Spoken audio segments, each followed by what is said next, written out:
All right, joining us now, former U.S. ambassador to Russia, now the director of the Institute for International Studies at Stanford, and an NBC News international affairs analyst, Michael McFaul. Ambassador, I'd like to start by bringing up a point that a colonel made earlier, a retired colonel made earlier in our show, that if we get enough weapons to Ukraine, they could win this war militarily. But then what?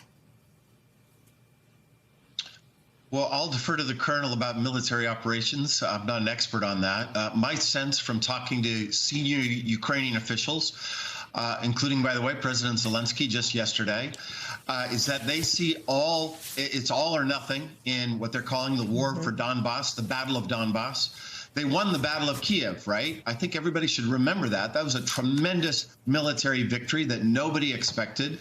I think it'll be written in history books as one of the most important victories of the Ukrainian nation for centuries. But now it's on to the battle for Donbass. And the way they perceive it is that they can win. And win might mean to a stalemate, by the way. Win is a elastic term, right?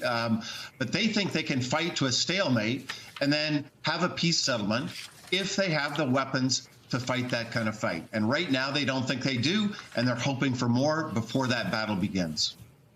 So, Mr. Ambassador, we saw Joe Biden talking about genocide yesterday, talking about the war crimes that have been committed. I'm sorry, I don't believe that the Russians are all naive to what's going on because they plug into state television and as if they don't understand the war crimes that are being committed.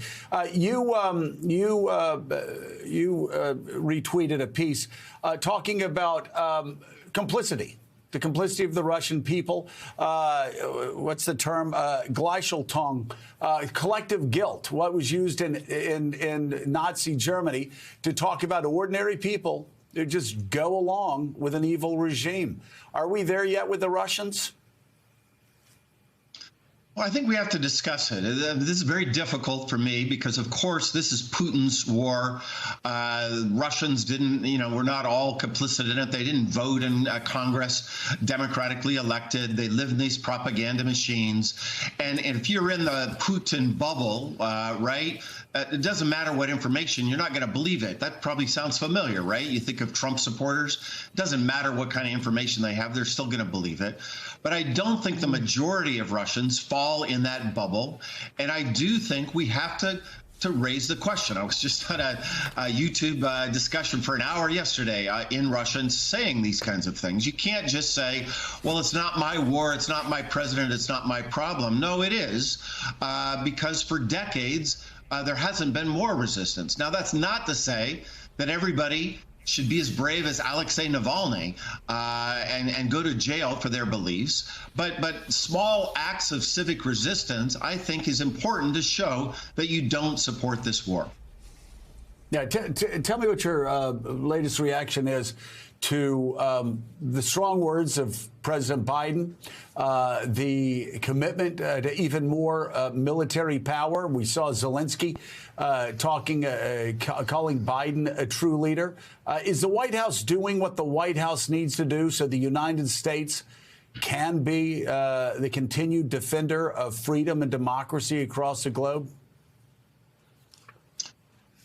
Yes and no, Joe. Here's how I think about it. Every week that there's more weapons and more sanctions, I applaud the Biden administration. And almost every week of this war, there's been new announcements of both. And at the same time, there's more to be done. So there's this myth out there that we've done everything we can on sanctions. That's completely not true. There's still 6,000 more oligarchs that could be on the list.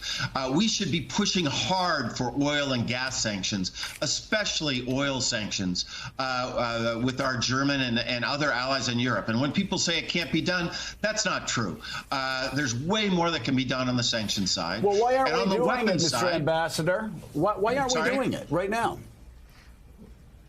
We're doing it, but we're not doing it fast enough, not bold enough, in my opinion. And I would just say, when I talk to U.S. senior colleagues, I just did yesterday, I applaud what they're doing, and then I listen to President Zelensky and his team, and they say, why aren't you doing more? And I would just say, A for, I'm a professor, right, here at Stanford. You get an A for the midterm. Fantastic. But the war's not over. We haven't got to the final grade, so you got to keep working at it. And I would say that about weapons too. But again, let me interrupt you though. Again, though, I understand about the weapons. The president certainly has to be very careful, especially when you have Putin talking about World War III and nuclear weapons. It seems like in every other breath.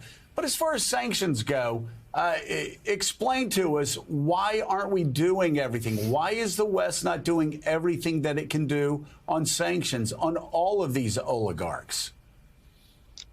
Well, let's on the oligarchs, I don't know. I mean, on the oligarchs, you should just open up Forbes magazine and look at all the rich people in Russia and just put them all on the sanctions list. And I would then flip it around and say, if you're there mistakenly, prove it, right?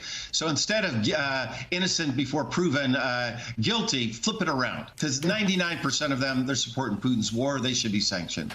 On the thing that really matters, which is revenues because of energy exports, oil and gas, particularly oil. The argument I'm explaining, but I disagree with it, is what you hear in America. It's about inflation. It's about we can't do that because that will harm us economically. I think that's the wrong argument. Leaders shape public opinion polls. Politicians respond to them.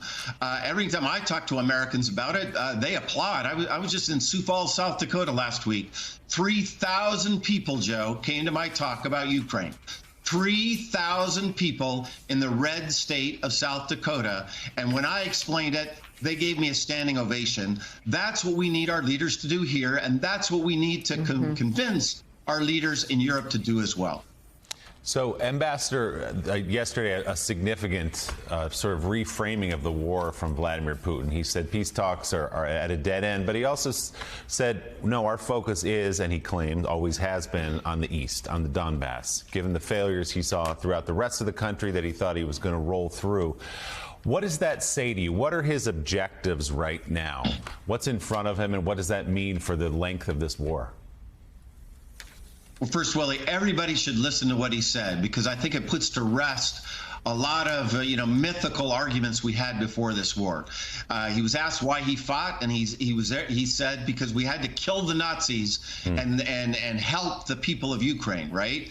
By the way, he didn't say a word about NATO expansion. Remember that ridiculous debate we had several weeks ago? It was all our fault. Not a word about it. So I encourage everybody to look at it and listen to it. But number two, he said it was all along the fight was for Donbass. Of course, that's not true, right? Let's be clear.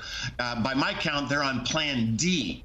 Plan A didn't work, Plan B didn't work, Plan C didn't work. So now he's got a new general to do Plan D. But it is very clear to me that's the focus now, to connect the South, to connect Crimea to the Donbass, this corridor. It's called Novorossiya in Russian, the new Russia that was once part of the Russian Empire. And key to that is to capture Mariupol. That's why you have that horrific fighting's not even the right word, just killing of innocent people and destroying buildings. They couldn't take it militarily, so they just have to destroy it. But that's where the fight will be, and that's where the Ukrainians are moving their forces. And my prediction is in the coming weeks, this will feel more like a conventional war, a kind of battle that we saw during World War II. Hey, thanks so much for watching our YouTube channel. You can follow up on today's top stories and breaking news, or catch up on your favorite MSNBC shows all in one place. Download the NBC News app today.